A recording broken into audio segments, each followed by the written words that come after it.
안녕하세요.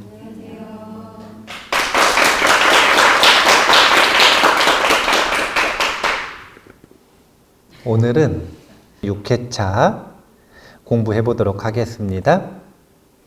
오늘은 교리 파트예요. 앞부분에서 삼특상, 사성제, 사실은 팔정도는 사성제 중에 도성제로서 팔정도까지, 그리고 보너스로 사성제를 가지고 수행하는 방법인 삼전 12행상까지 공부했습니다.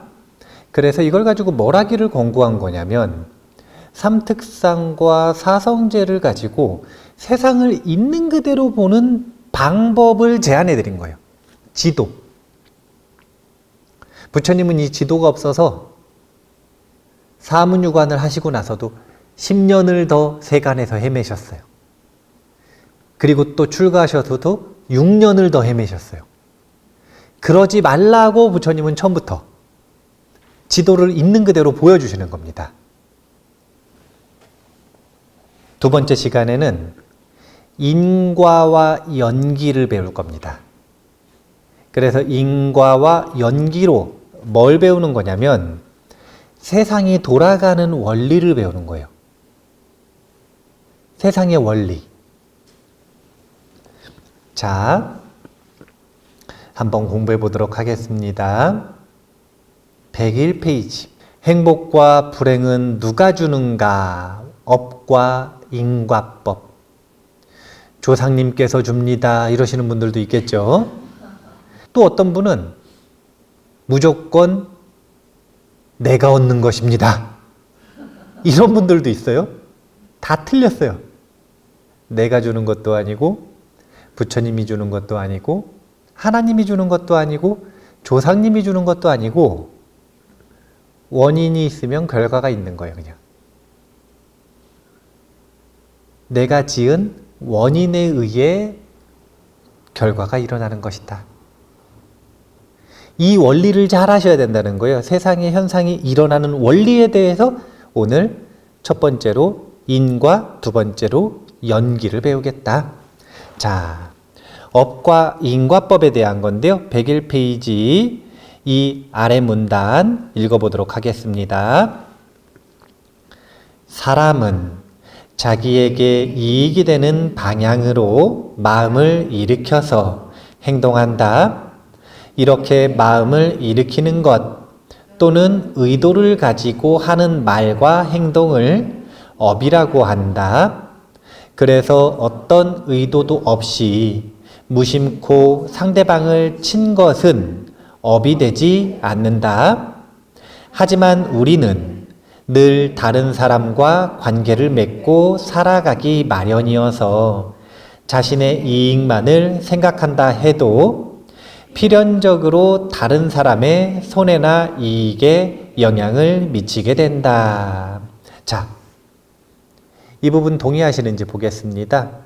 어떤 의도도 없이 무심코 상대방을 쳤대요. 업이 됩니까? 업이 되지 않습니까? 왜요? 왜 업이 되죠? 그걸 구분하기 위해서는 업과 업력을 구분할 줄 아셔야 됩니다. 왜냐하면 업이 되는 거에서는 저 말이 틀렸어요.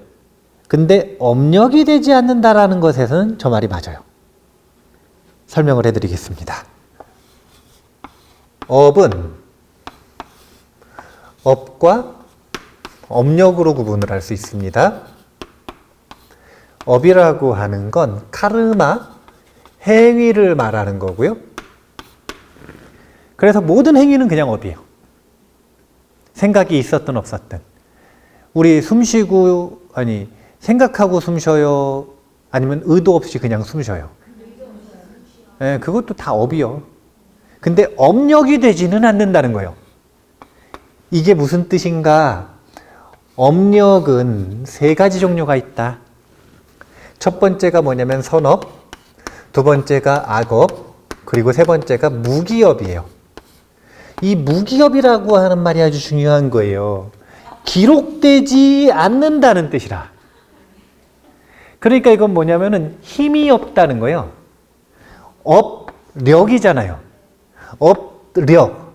업이 흔적을 남겨서 영향력을 발휘하는 건데 업을 짓기는 지었는데 힘이 없어. 여기서 말하는 힘이 없다는 게 무슨 뜻이냐면 선이나 악으로 열매를 맺을 힘이 없다는 거예요. 그래서 사실은 무기업은 어쩌면 무기의 행동으로 이어질 수도 있어요. 선도 아니고 악도 아닌 행동으로. 예를 들면 숨을 쉬어요. 그러면 그 숨을 쉬는 무기업으로 인해서 숨을 쉬는 게 계속 이어지잖아요. 그러니까 요 업력이라고 하는 것은 세 가지 특성으로 나뉘는데 선, 악, 무기로 나뉜다. 그러면은 요거를 범주화하면 요렇게 범주화하는 겁니다. 선과 악으로 범주화하고 그 다음 무기로 범주화하는 거예요. 선과 악은 무슨 뜻이냐면 의도가 있었다라는 뜻이에요. 의도가 있을 때 선한 의도였으면 그것을 선업이라고 하고 악한 의도였으면 그것을 악업이라고 하는 거예요. 무기라고 하는 건 의도가 없었다라는 뜻입니다. 그러니까 무기업이 꼭 의도가 없는 것이 무기업이다 이렇게 말하는 건 아니에요. 그런데 이 의도가 없었던 업들이 무기업에 속해 있어요. 무기업이 이렇게 있으면 그 중에서 의도가 없었던 업들이 속해 있다는 거예요. 그러니까 의도가 없으면 무기업으로 기록되기 때문에 이름 자체가 봐보세요. 무기업으로 기록된다.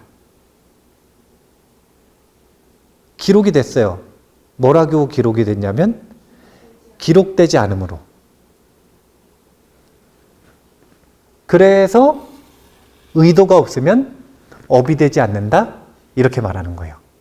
아라한들은 업을 안 짓는 게 아니라 의도가 없으니까 무기업으로 기록이 되는 거예요. 그래서 뭐라고 하는 거냐면 흔적이 남지 않는다 이렇게 표현하는 겁니다. 아라한이 되면. 우리 지금 불교 입문 시간이잖아요. 하지만 가끔 멋있는 것도 배워야 되거든요. 임재선사가 남긴 유명한 임재록이라고 하는 어록이 있어요. 근데 그 임재록에는 삼구법문이 있는데 이 삼구법문이 뭐냐면 우리 노스님이 맨날 저한테 물어보시는 거예요. 가끔 저를 당황하게 하시는데 대표적인 게 제가 가끔 예로 들죠. 원빈 스님은 1초를 몇으로 쪼갰어. 말도 못 알아듣는 이야기를. 두 번째 또 자주 물어보시는 것 중에 하나가 이거예요. 삼구. 삼구 법문이 뭐냐면 도장을 찍는데 어떤 사람은 벽에다가 도장을 찍어요. 흔적이 남아요, 안 남아요? 어떤 사람은 흘러가는 시냇물에다 도장을 딱 찍어요. 그럼 흔적이 남아요, 안 남아요?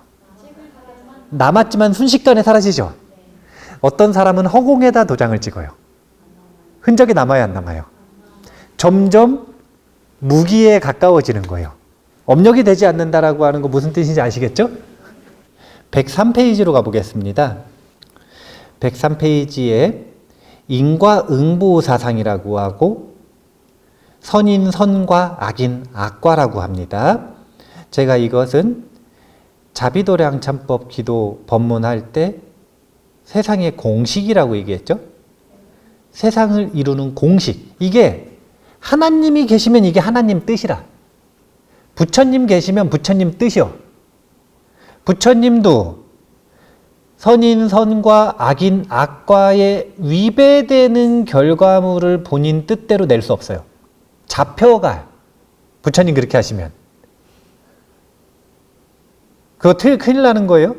세상의 이치에 어긋나는 거기 때문에. 그래서 부처님께서 석가족의 멸망을 막기 위해 3번 앞을 가로막으신 건 엄청 사실은 인과율에서 무리하신 거예요. 사실은. 그것만 해도요. 사실은 엄청난 인과율을 감당하신 거예요. 본인이.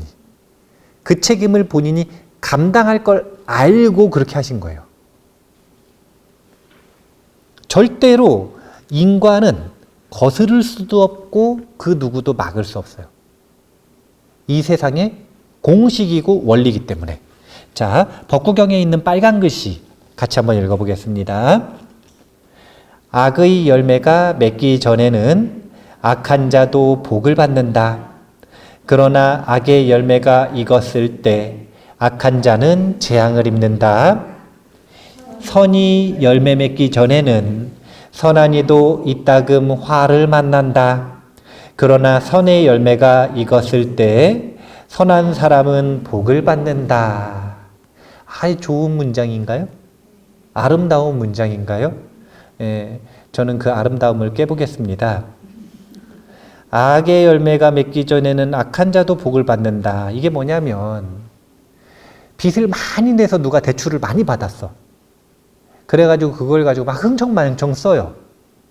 그러면은 빚을 지면은 괴로워야 돼요? 안 괴로워야 돼요? 근데 대출 만기가 도래하기 전에는 복을 받을 수 있는 거예요.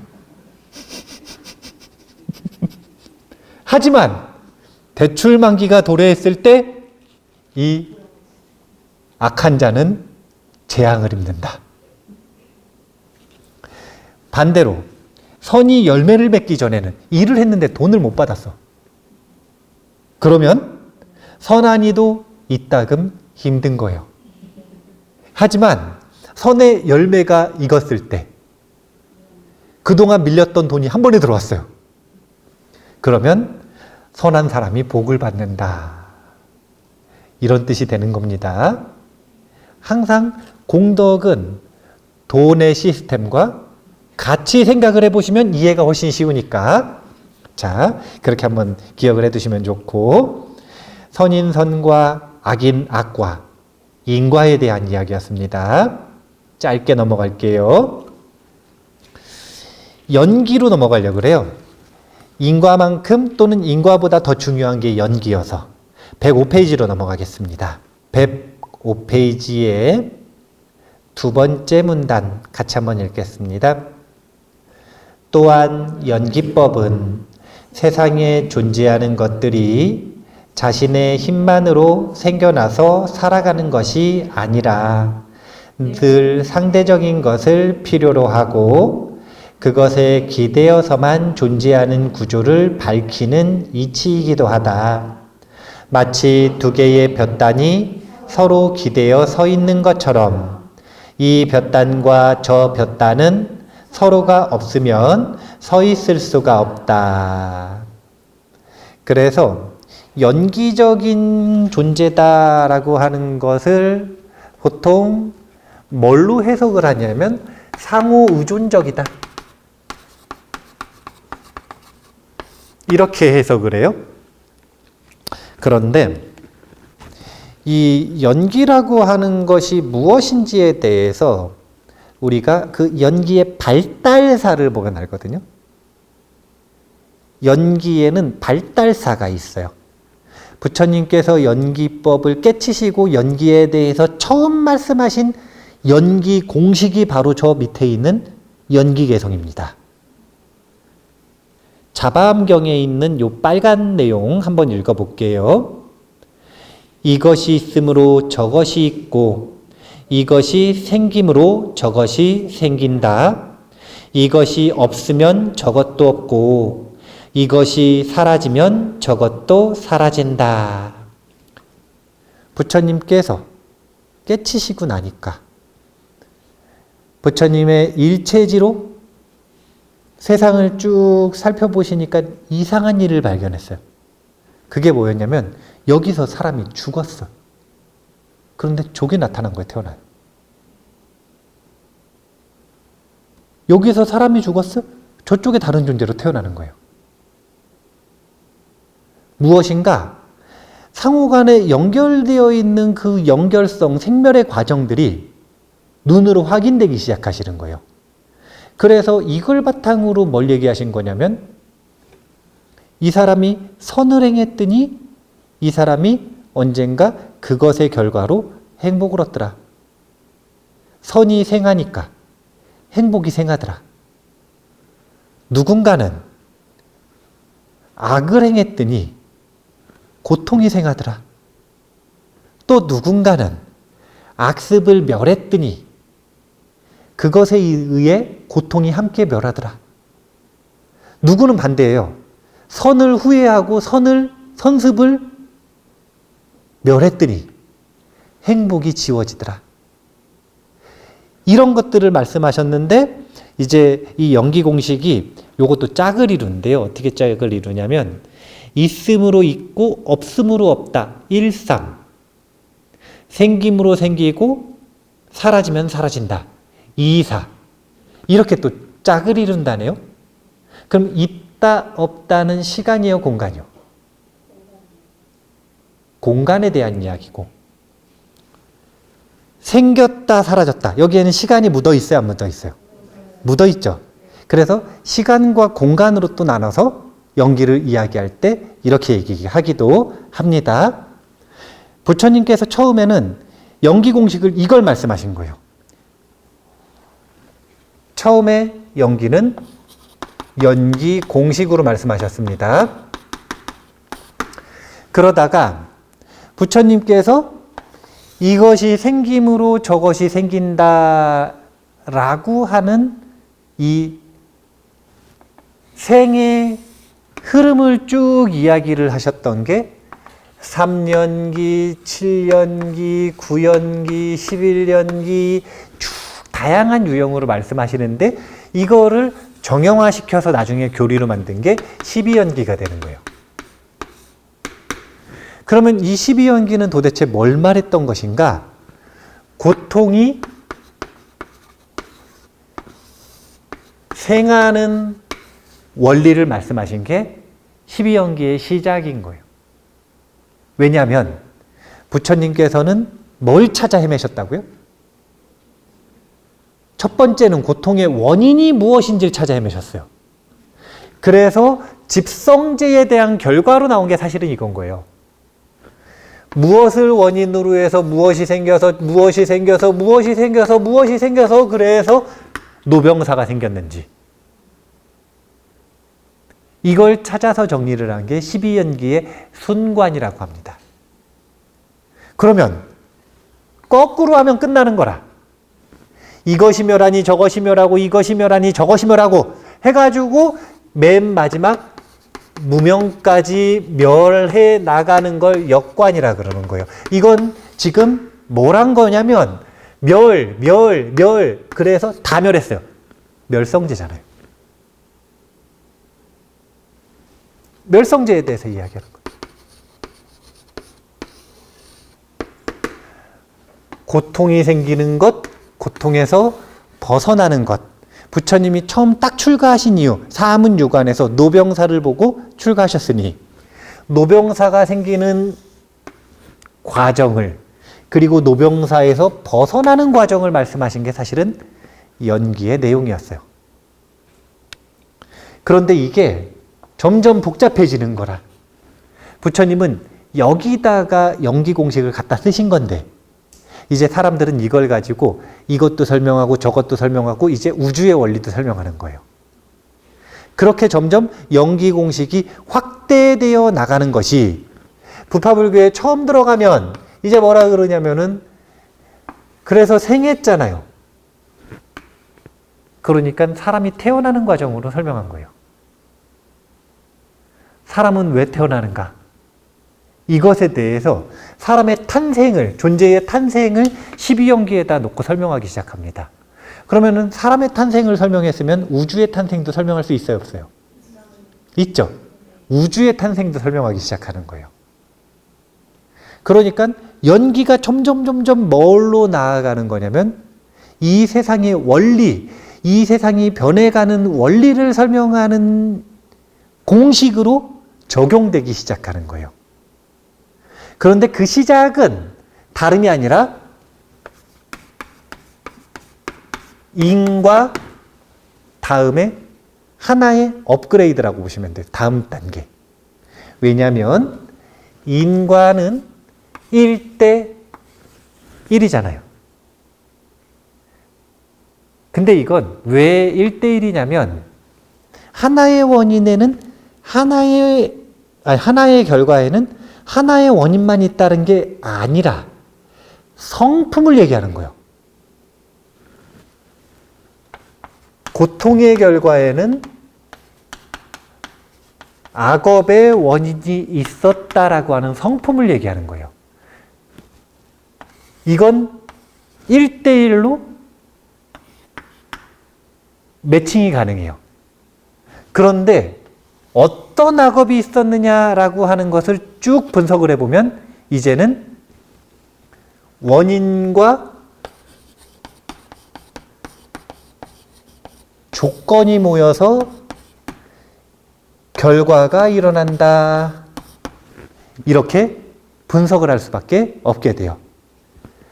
연기에서 원인이 되는 것이 여러 조건 중에서도 가장 중요한 조건이 되는 걸 원인이라고 하고 나머지 모든 조건을 조건이라고 하는 거예요. 그래서 이걸 이것을 연이라고 얘기하는 겁니다.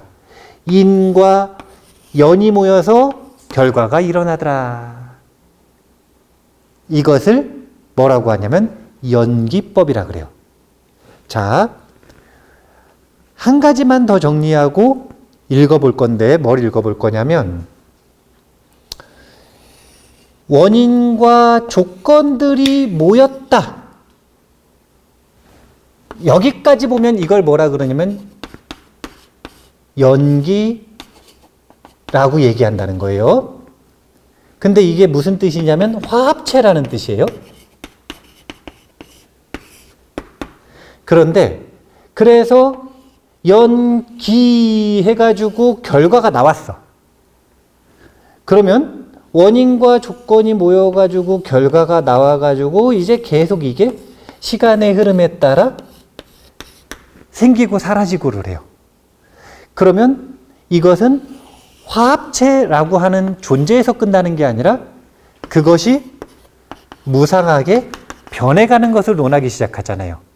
그래서 연기를 뭐라고 자꾸 얘기하는 거냐면 세상이 어떻게 어떤 원인으로 변해가고 흘러가는지에 대한 원리를 설명하는 거라고 자꾸 설명한단 말이에요. 그런데 연기의 본질은 무상을 설명하는 것은 1+1 보너스고 그게 중요한 게 아니라 뭐가 중요한 거냐면 만법을 한 프레임만 딱 잘라놓고 볼 때 시간의 변화 없이 한 프레임만 딱 잘라놓고 볼 때 그 존재 자체가 단일 개체가 아니라 원인과 무수히 많은 조건들이 화합된 화합체라고 말하는 것, 이것을 말하는 게 굉장히 중요한 이슈라는 거예요. 이걸 왜 중요하게 얘기하냐면 이걸 자꾸 놓치니까. 이 두 가지는 지금 다른 거라는 거예요. 연기를 한 프레임을 잘라놓고 시간 빼놓고 얘기를 하면 뭘 얘기하는 거냐면 존재의 존재 방식을 얘기하는 거예요. 존재 방식이 뭐였냐면 홀로 존재하는 게 아니라 주된 원인과 무수히 많은 조건들이 화합해서 이루어진 게 한 프레임 속에서의 그 존재인 거라. 그것을 프레임을 쫙 붙여요, 이제. 그럼 변해가잖아요.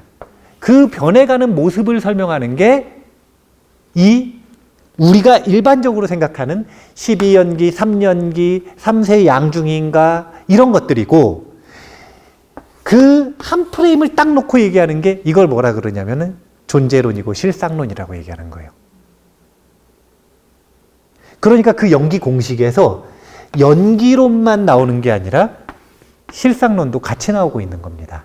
근데 요걸 자꾸 놓치니까 강조하고 싶은 건 뭐냐면 요 화합체라고 하는 것. 모든 존재는 화합체로 바라봐야 된다는 것. 이게 연기관의 핵심이거든요, 사실은. 화합체로 바라보고 그래서 뭐가 원인이고 그래서 뭐가 원인이고 그래서 뭐가 원인인지를 시간 역순으로 추적을 하든 역관으로 하든 순관으로 하든 그래서 뭐가 원인이고 그래서 뭐가 원인인지는 그 다음에 생각하는 거고 근본이 어디서 시작하는 거냐면 이 한 프레임이 화합체라고 하는 것에서 시작하는 거예요. 이미 화합체라고 바라보는 것 자체가 무아의 관점에서 보는 거거든요. 107페이지 극단에 치우치지 않는 삶 중도에 대한 이야기를 한번 해보겠습니다. 아주 유명한 일화죠. 소나비구 이야기인데요. 우리 이 소나비구는 이 어른, 중장년 불자들은 잘 몰라요. 이름까지는. 그런데 이 청소년들은 소나를 잘 알아요. 왜냐하면은 리그 오브 레전드라고 하는 게임에 소나라는 캐릭터가 나오는데 검은 고를 들고 나오거든요. 그 게임이 세계에 있는 모든 신화들과 예화들 속에서 캐릭터를 가져온 거예요. 근데 검은 고 악기를 들고 있으니까 여성으로 표현을 했는데 원래 그 소나의 원 캐릭터는 소나 비구라. 여기서 가져갔다고 보시면 되는 거예요. 그런데 이 소나가 부처님의 제자인데 매우 부유한 집안 출신입니다. 큰 재산을 다 버리고 부처님과 같이 출가했어요. 그래서 스님이 되었는데 부잣집 아들이니까 맨발로 다니면은 발이 아파요. 안 아파요? 아프죠. 그래가지고 탁발 다니다가 발 다 까져가지고 수행도 못 하겠는 거라. 그래서 속퇴를 할까 말까. 나는 부처님처럼 위대한 수행을 하기 위해서 출가를 했는데 밥 먹으러 다니다가 발 까져가지고 아무것도 못하고 이거 내가 할 수 있겠나? 자신에 대한 의심. 내가 위대한 수행을 하기로 왔는데 이런 거나 시킨다고? 승단에 대한 원망. 그러니까 이제 속퇴하고 싶은 거예요. 할까 말까 그러고 있는데 부처님께서 그를 불러서 질문하시는 겁니다. 소나가 출가하기 전에 이 악기를 아주 잘 다뤘대요. 그러니까 이걸 비유로 삼아가지고 질문을 하시기를 108페이지에 요 따옴표 대화를 같이 한번 읽어보겠습니다. 그대는 집에서 지낼 때에 검은고를 잘 탔었지. 검은고 줄을 팽팽하게 조이면 소리가 잘 나던가? 아름다운 소리가 나지 않습니다. 그렇다면 검은고 줄을 느슨하게 하면 소리가 잘 나던가? 그렇게 해도 소리가 제대로 나지 않습니다. 너무 팽팽하게 당기거나 너무 느슨하게 풀지 말고 적절하게 조여야 아름다운 소리가 납니다. 수행도 그렇다. 지나치게 하면 몸을 괴롭혀서 출가의 목표에서 멀어지게 되고 자신을 단속하지 않으면 오히려 나태해져서 출가의 목표를 이루지 못한다. 모든 악기를 다루는 사람들은 악기를 연주하기 전에 꼭 악기를 조율한다고 합니다. 안 하는 사람도 있겠죠. 하지만 훌륭한 연주자가 되지는 못하죠. 자신의 악기가 제 컨디션이 아닌데, 자기가 원하는 소리가 안 나오는데, 어제 했던 그 소리가 안 나오는데 어떻게 일관되고 아름다운 소리를 낼 수가 있겠어요? 안 돼요. 부처님께서는 첫 설법에서 가장 먼저 말씀하신 설법이 바로 이거예요. 중도. 그런데 이 중도라고 하는 건 두 가지 범주의 내용이 있다는 거예요. 하나가 뭐냐면 철학적인 중도고, 다른 하나가 뭐냐면 실천적 중도예요. 자, 부처님께서 초전법륜에서 철학적인 관점에서의 중도를 얘기하셨을까요? 실천적인 관점에서의 중도를 얘기하셨을까요? 왜요? 듣던 청중들을 항상 고려해서 하시는 분이시잖아요. 오비구들이 지금 고행 열심히 하는 사람들인데 이론 수업 듣는 거 좋아하시겠어요? 안 좋아하시겠어요? 고행이 뭡니까? 몸으로 부딪혀가지고 실천하는 거 아닙니까? 실천적 중도를 얘기를 하신 거예요. 철학적인 중도의 내용이 뭐냐면요. 다른 게 아니라 연기, 인과. 이것이 철학적인 중도예요. 우리가 두 번째 시간에 인과와 연기를 배웠잖아요. 그러니까 이제 실천적 중도를 말할 차례인 거예요. 이 실천적 중도의 내용은 조율. 이게 끝이다. 부처님은 뭐라고 얘기하셨냐면 나는 열에는 중도의 의식에 머무르고 있다. 이렇게 얘기하셨어요. 중도의 의식이라고 하는 걸 굉장히 고차원적이고 철학적으로 자꾸 생각한단 말이에요. 근데 그게 아니라 열에는 몸과 마음이 정말 편안하다는 뜻이에요. 이게 아주 잘 조율된 최고의 신체 컨디션, 최고의 정신의 컨디션을 유지하고 있다 이거예요. 어디에도 사로잡히지 않은 아주 좋은 잘 조율된 상태를 유지하고 있다. 너희들은 그러한가? 사실 이걸 묻는 거거든요. 왜냐하면 오비구들이 상태가 굉장히 안 좋았어요. 첫 번째는 6년 동안 억지로 고행을 했으니 피폐해져 있을 거 아니에요. 정신적으로도 리더가 떠나갔어. 배신하고. 근데 배신감을 느끼고 있는데 리더가 다시 왔어. 뭐라고 얘기하냐면 절대로 일어나가지고 바루를 받아들이지 말자. 인사도 하지 말자. 지금 삐쳤어. 아주 정신적으로도 피폐해요, 지금. 그러니까 묻는 거거든요. 나는 컨디션 베스트다. 너희는 어떠냐? 그리고서 뭐라고 그러시는 거냐면 이 실천적 중도가 사실은 수행의 시작이자 끝이고 전부다라고 얘기하는 겁니다. 수행자가 가장 많이 하는 게 뭐라고 생각하세요? 이거예요, 이거. 수행자가 매일, 매순간 해야 하는 건 이거예요. 몸과 마음의 긴장과 이완을 조율하는 것.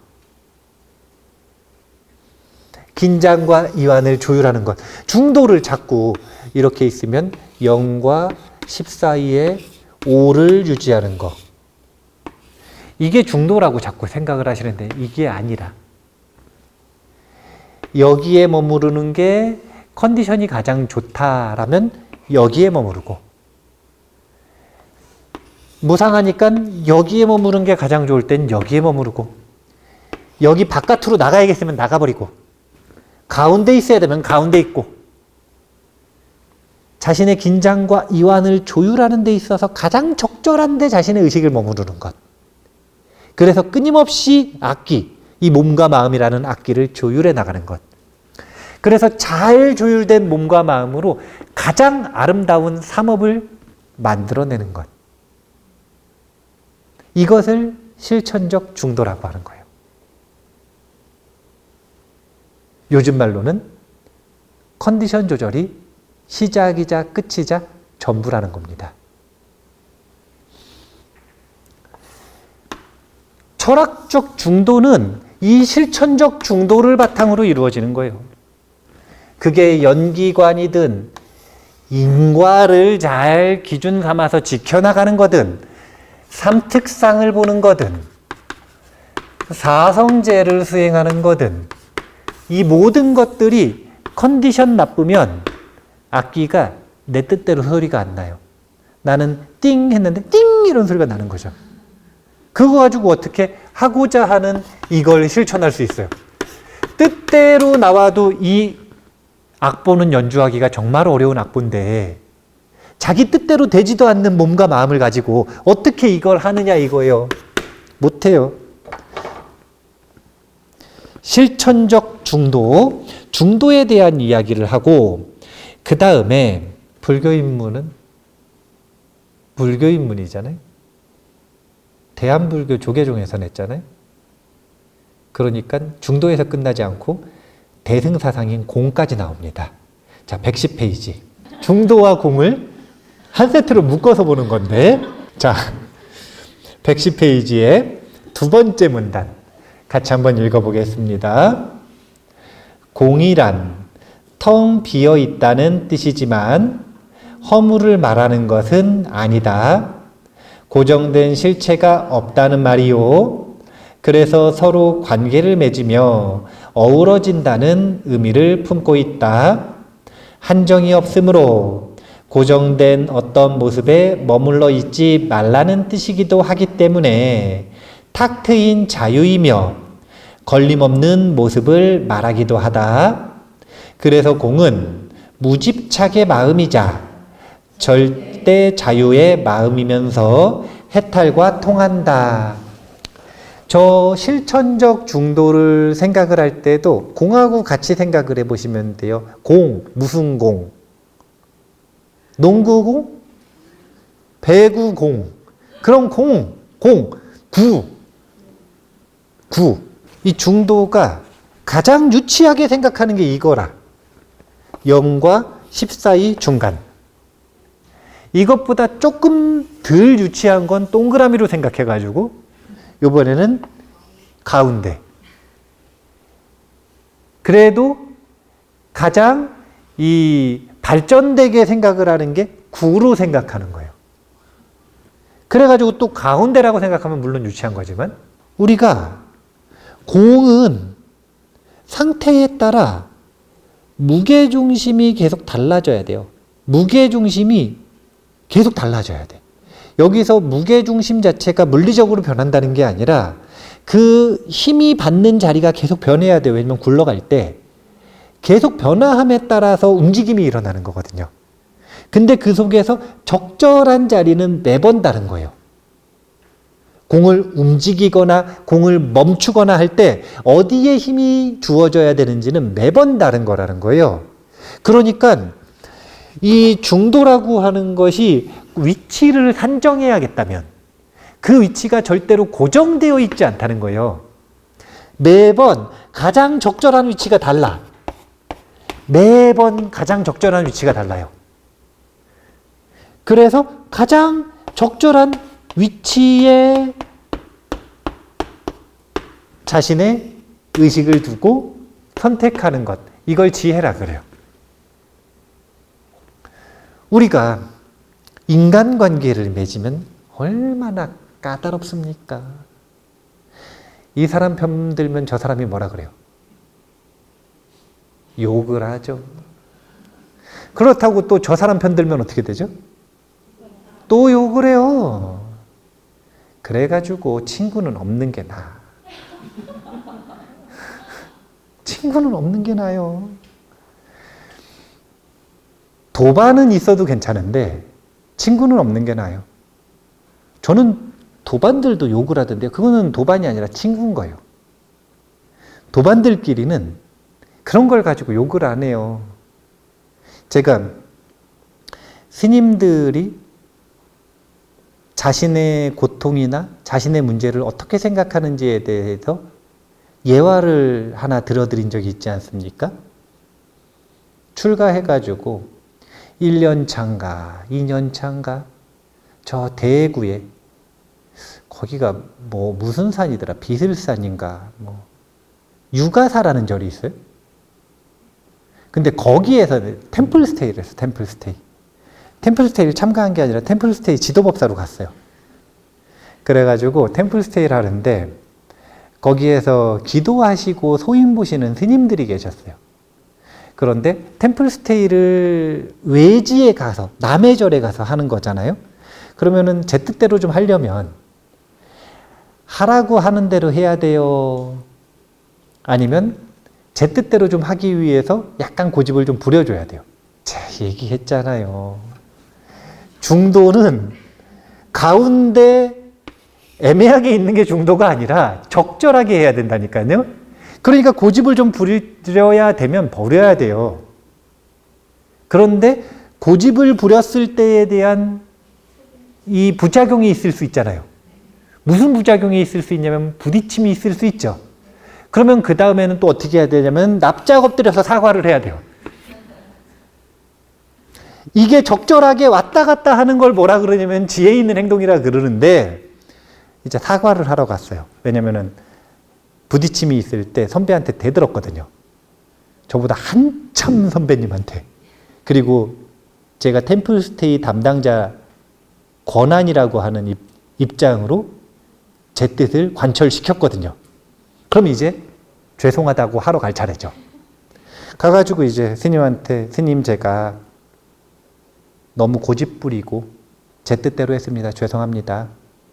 그러니까 이 스님이 그렇게 행동한 게 잘못이면 참회를 받아주겠다 그러시더라고요. 근데 제가 선을 넘었어. 뭐라 그랬냐면, 스님 혹시 기분 나쁘셨으면 용서해 주십시오. 그러니까 스님이 표정이 탁 안 좋아지시더라고요. 뭐라 그러시냐면, 내가 기분이 나빴던 게 스님 때문이라고 생각을 하면 그건 날 너무 무시하는 거다. 나는 내 고집 때문에 생긴 내 감정을 내가 소화 못한 거지. 스님 때문에 기분이 나쁜 게 아니다. 스님은 수행자들에게 그렇게 무시하는 말 하면 안 된다. 저는 그때 속인이었던 거죠. 나 때문에 저 사람이 기분 나쁠 거다. 나는 저 사람 때문에 기분 나쁘다. 여전히 그런 의식을 가지고 있었으니까. 그 스님은 그 순간에 출가자의 마음을 가지고 있었던 거예요. 적절한 걸 말하는 겁니다. 중도라고 하는 건 적절해야 돼요. 그리고 그 적절한 건 항상 우리가 생각하는 이상적인, 아무것도 잃지 않고 아무것도 부작용 없고 그런 결과를 내는 걸 얘기를 하는 게 아니에요. 그런 걸 얘기하는 게 아니에요. 관계 속에서 애매하게 있어야 되는 걸 얘기하는 게 아니에요. 그것은 변하고 싶어 하지 않는, 무상을 절대적인 스트레스로 바라보는 사람들끼리의 관계 속에서 그렇게 하는 거지. 수행하는 도반들끼리는 그 순간에 그게 적절했다면 내 뜻에 어긋나더라도, 내가 기분이 나쁘더라도 그 사람이 그런 선택을 하는 것에 대해서 금방 수용하고 잊어주죠. 이유는 다른 게 없어요. 내가 기분 나쁜 게 그 사람 때문이 아니니까. 그래서 얼마든지 일정과 선택을 변화시켜도 괜찮아요. 스님들끼리 여행을 가면 일주일 가기로 했을 때 일주일을 다 채우는 경우가 별로 없어요. 스님들이 진짜 좀 자유분방하시거든요. 근데 그럼에도 불구하고 그 여행이 끝나고 나서 서로 사이가 나빠지질 않아요. 여행 중에 다 찢어져서 각자 여행을 갔는데도 다음에 만나면 너무 좋은 도반. 아무 일 없었던 것처럼. 그러니까 아무 일 없었던 척을 하는 게 아니라 마음에 정말 아무것도 안 남아있는 거예요. 그리고 그때 우리가 그랬지, 그리고 하하하 재밌는 얘기가 거리가 되는 거죠. 우리가 정말 유치했다. 수행 도중엔 다 그럴 수 있지. 그렇게 웃으면서 인정해주는. 근데 그게 가능하려면 중도가 뭔지를 이해하고 있는 거예요. 중도는 적절한 거지 애매한 게 아니라는 거예요. 어중간한 게 아니라는 거예요. 적절한 것. 적절한 것. 이것을 중도라고 한다. 그래서 이 구체가 있는데, 허공이 있는데 그 중에 가장 적절한 포지션을 취하는 걸 실천적 중도라고 한다. 이렇게 관상을 하시면 되고요. 자, 그래서 이 공이라고 하는 것도 똑같이 연기랑 똑같이 철학적으로 설명하는 방법이 있고 실천적으로 설명하는 방법이 있는 겁니다. 철학적으로 설명할 때는 뭐라고 설명하냐면 유도 아니요, 무도 아니다 이렇게 설명하는 거예요. 자, 유도 아니고 무도 아니다. 이걸 철학적으로 이야기를 하는데 허공은 없는 것, 비어 있는 것처럼 보이지만 가득 차 있어요. 그냥 우리가 아는 것만 얘기해도 여기 뭐가 가득 차 있어요? 공기. 또 뭐 차 있어요? 전기. 또 뭐 차 있어요? 진짜 중요한 것도 차 있는데 여기? 와이파이. 와이파이.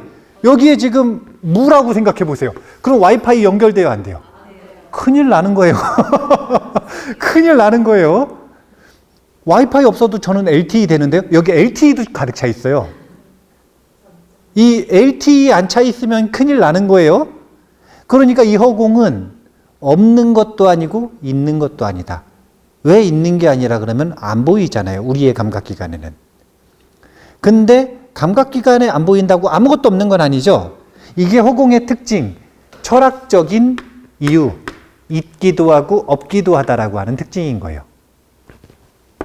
실천적으로 할 때는 이걸 그대로 가지고 와서 존재를 허공으로 본다는 뜻이에요. 이 존재는 있는 것도 아니고 없는 것도 아닙니다. 반대예요, 이번에는. 우리 감각기관에는 있어 보여요, 없어 보여요? 있어 보이죠. 하지만 감각기관을 빼놓고 보면 사실은 여기 허공에 가득 차 있는 거나 여기에 물질이 점유하고 있는 거나 똑같은 거거든요. 그러니까 이 둘을 지금 차이를 만드는 건 이 둘 객관적인 대상이 아니라 뭐냐면 우리 감각기관이 이것을 차이를 만들게 분별하는 거예요. 이 오류에서 벗어나라고 할 때 실천적인 허공관, 공관이라고 보통 표현하는데 공을 관한다고 표현하는데 그렇게 하지 마시고 허공관, 허공으로 본다. 공하다, 이건 허무하다는 게 아니라 허공으로 본다라는 뜻입니다. 허공처럼 본다. 어떻게 보는 게 허공처럼 보는 거냐면 없는데 꽉 차 있다.